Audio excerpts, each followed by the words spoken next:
영화 허에서는 인공지능 사만다와 사랑에 빠지는 주인공의 이야기가 나옵니다. 그녀와 함께 이야기도 하고 데이트도 하게 되죠. 너무나 인간적인 모습을 가진 인공지능의 모습이 나오는데요. 지난 5월 오픈AI에서 GPT-4O를 공개했습니다. 시연 영상에서 카메라로 세상을 인식하고 즉각적인 음성 답변을 제공해주며 보는 이들로 하여금 놀라움을 주기도 했죠.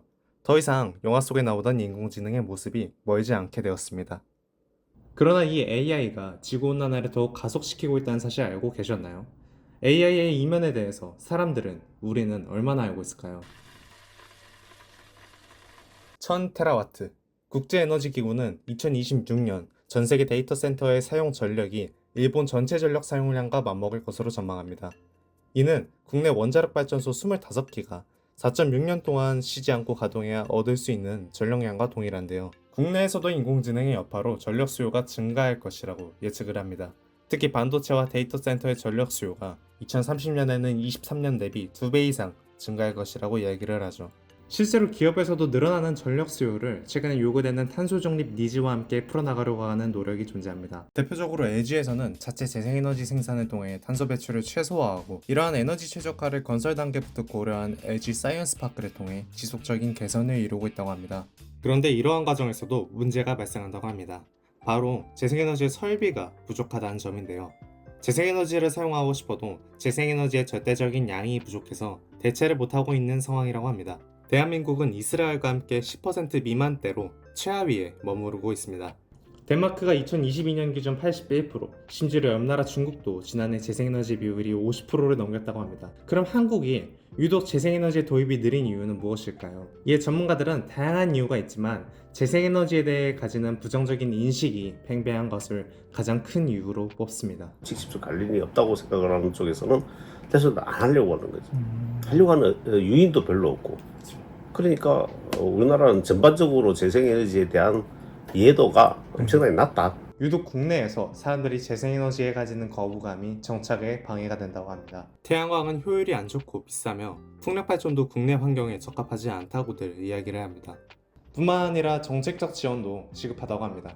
뭐 이익거리 맞춰야 되고 뭐 금방 말씀하신 주민 동의도 해야 되고 그다음에 환경도 봐야 되고 그런 행정 절차를 거치는데 몇 년이 걸려버리니까 그 비용이 너무 많아. 또 하나의 문제는 이러한 상황에서 재생에너지를 뒷받침할 수 있는 인프라 자체도 부족하다는 점입니다. 기본적으로 전기를 전송하기 위해 필요한 송전선에서는 시간당 전달할 수 있는 전력의 양이 일정하게 나타나야 안정적인 공급이 가능하다고 하는데요.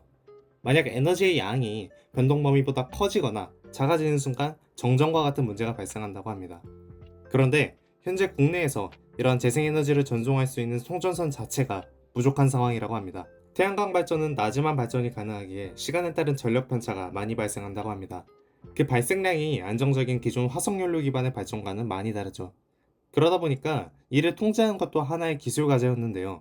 최근에는 ESS나 AI를 이용한 그리드 구축을 통해 기존의 재생에너지가 가지고 있던 한계들을 극복할 수 있는 상황이라고 합니다. 실제로 현재 추세에서 이러한 감축 목표를 달성하는 과정을 통해 우리나라 공급업체의 잠재적 수출 손실 규모가 30년 최대 1,425억 달러, 하나 약 158조 원에 달할 것으로 전망한다고 합니다. 이미 20년을 기준으로 글로벌 대기업 중 약 15%가 탄소 중립 계획이 미흡한 공급업체와의 계약을 중단했다고 합니다. 그리고 이러한 추세는 2025년까지 약 78%까지 확대될 것이라고 하는데요. 결국 더 이상 재생에너지의 사용이 환경적인 문제에만 머무는 것이 아니라 산업적인 영역으로 바뀌었기 때문에 재생에너지로의 전환이 필수적이라는 것입니다.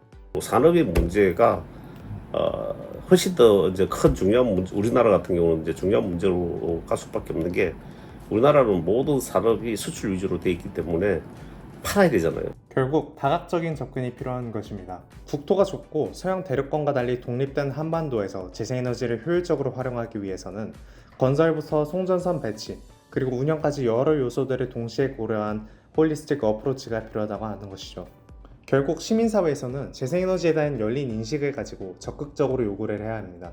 시민의 적극적인 의견이 정부가 시민의 의견으로 정책 방향성이 변화하여 재생에너지를 적극적으로 추진할 수 있는 동력과 환경으로 유도할 수 있는 것이기 때문이죠. 그럼 기업이 자연스럽게 이러한 변화에 맞춰서 따라간다고 교수님은 이야기를 합니다.